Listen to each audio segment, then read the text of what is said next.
Um, what you're looking at is a wonderful sort of a generic painting of a tavern keeper in 18th century Virginia.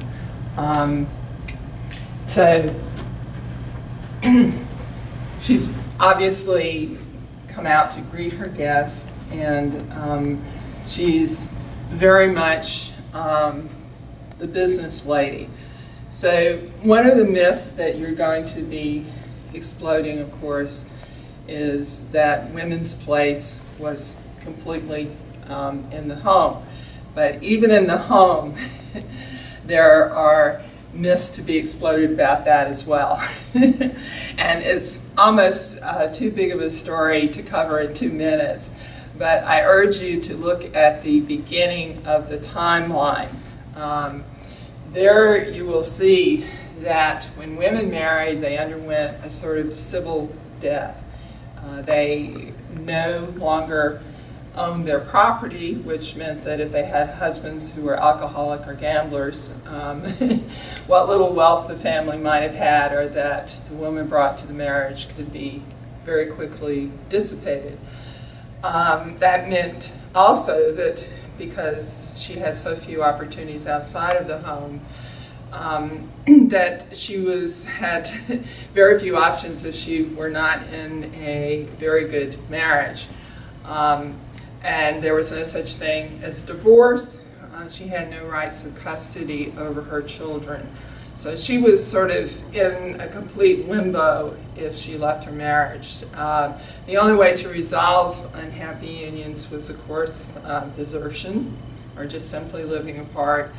In the early republic, women could petition the state legislature for a divorce, and then by 1827, divorce was possible, but very much a social stigma. Now, with regard to working women, women have always worked and worked hard. When they worked in the home, they were not going out of the home and being paid a wage. But don't look at their work in the home through our 21st century eyes.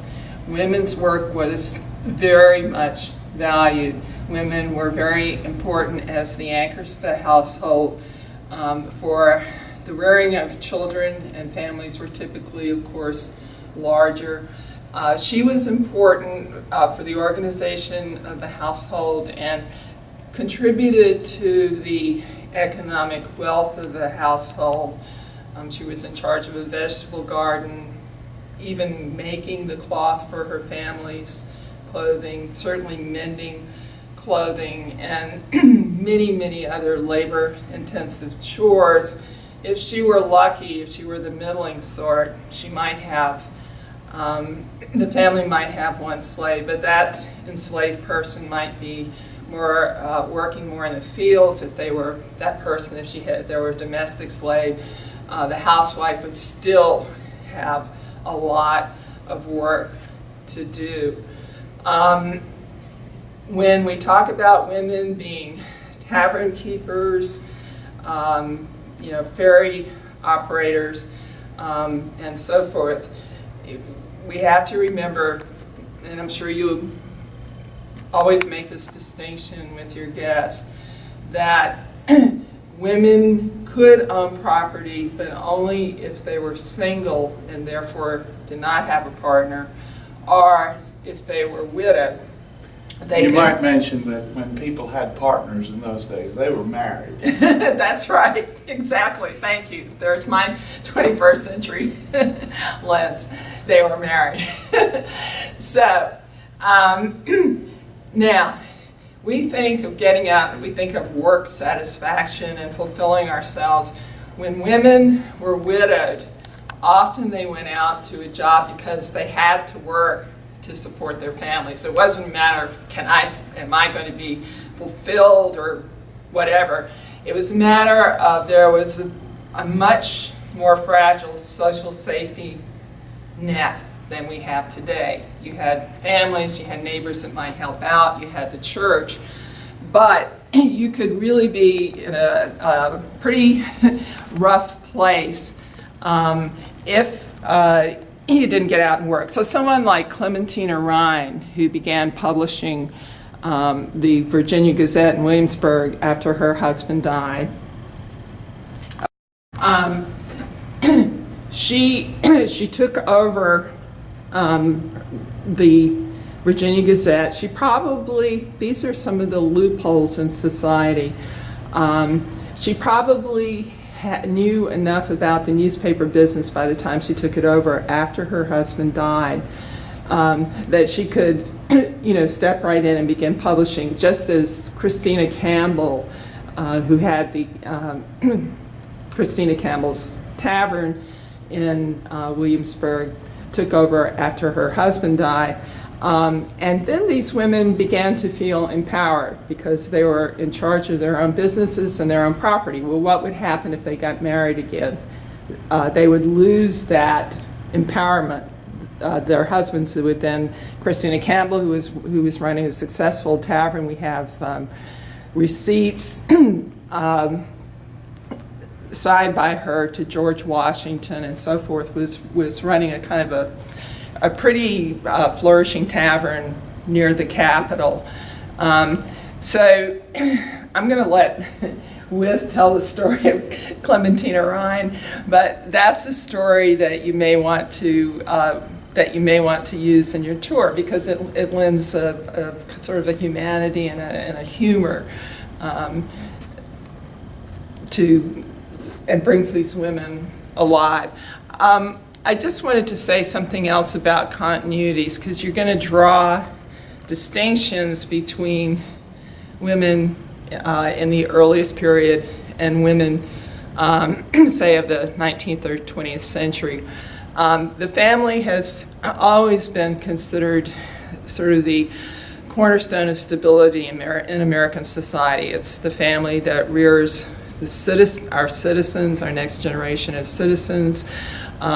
Their independence and ability to take care of themselves means that the state doesn't have to, our charities don't have to perform that function. So they're then and even now important to the stability of society, but just as women's place was in the home in the sense that she could contribute most to the well-being of the household and the economic well-being of the household in the home, in the 1970s and 80s, when women were agitating for more civil rights, for less gender discrimination in jobs and education and so forth, defenders of the Equal Rights Amendment, which by this time was also being supported by men, and actually by people of different classes, ethnicities, and races, was that women were already out there in the workplace, and for their work, for their qualifications, and for the jobs they were doing, they were getting paid,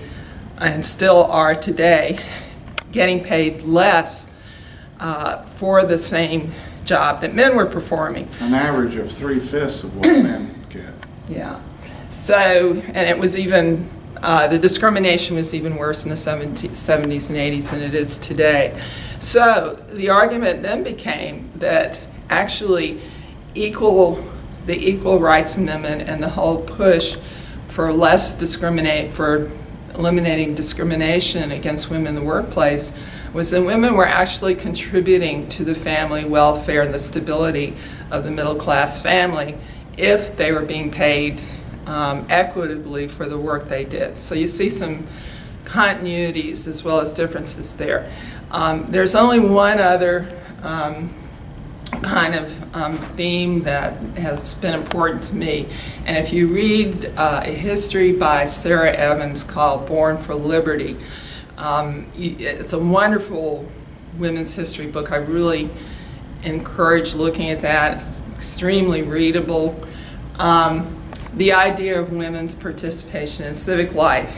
Now, early on, women, as I said, they underwent a kind of a civil death when they married in the 17th century. And they were not allowed to even have roles of leadership in their churches. That's how limited their opportunities to participate in public life were. But women found loopholes, and one of the earliest loopholes was being the wife of an influential man. And clever women like Lady Berkeley and Julia Gardner Tyler, so forth, wielded a great deal of influence. And that tradition goes all the way down to Eleanor Roosevelt, who of course never really held public office, but is one of the most admired public figures of the 20th century. That's one train. The other is one string. The other is that, especially after the Revolution, and as women really took on a civic role as Republican mothers or nurturers. That's with a small r. Yes, nurturers of the citizens of an independent republic.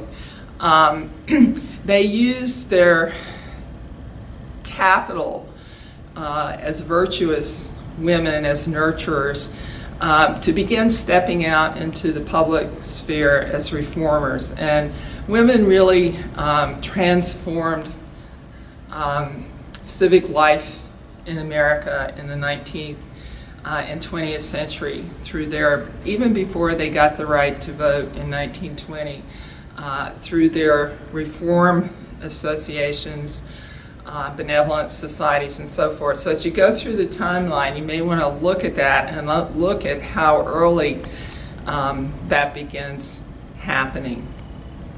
Okay? Just a footnote to what Donna said, the Married Women's Property Acts did not take effect in most states until after the Civil War. So women were civilly dead when they were married, that is, their property was owned and completely at the whim of their husbands, right up until the Civil War and afterwards. Interestingly enough, the first state which passed a Married Women's Property Act was Mississippi in 1851. Here, however, we have, as Donna told you, women at work. Hampton women, at least in the 18th century, were tavern keepers. We have here tavern ware, and in a minute we'll see a tavern over there. Also, they were ferry boat keepers. They kept the ferry. This is a ferry going across the James. And here is an ad for two people who own a ferry, both women. As we move into the 19th century, we have women owning bathhouses and hotels in the resort towns that surrounded Hampton and even in Hampton. This is at Buckrow, and here is the Buckrow beach scene. A woman was also a lighthouse keeper at the lighthouse at Fort Monroe. Here we have a woman who came to visit. Here she is taking a picture on one of the balconies in Washington, D.C., her home.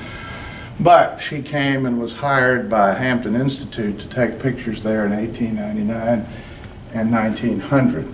Here are women telephone operators, and an interesting thing here is that the supervisors, one standing, one sitting, are also both women. It was usual, but not in this case, for men to be supervisors of women. Here we have an instance where women are supervising women. And this picture, also taken at Buckrow, is of two women spotting airplanes, not during the Second World War, but during the Cold War, when we were afraid Russian planes would be flying over, and that's what their job is, to report any suspicious planes.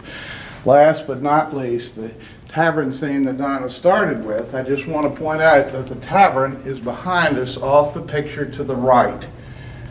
The place where this lady is the tavern keeper is inside, but she is outside giving a glass of shrub or whatever to a woman eagerly reaching for it here. She also has a pot in her hand.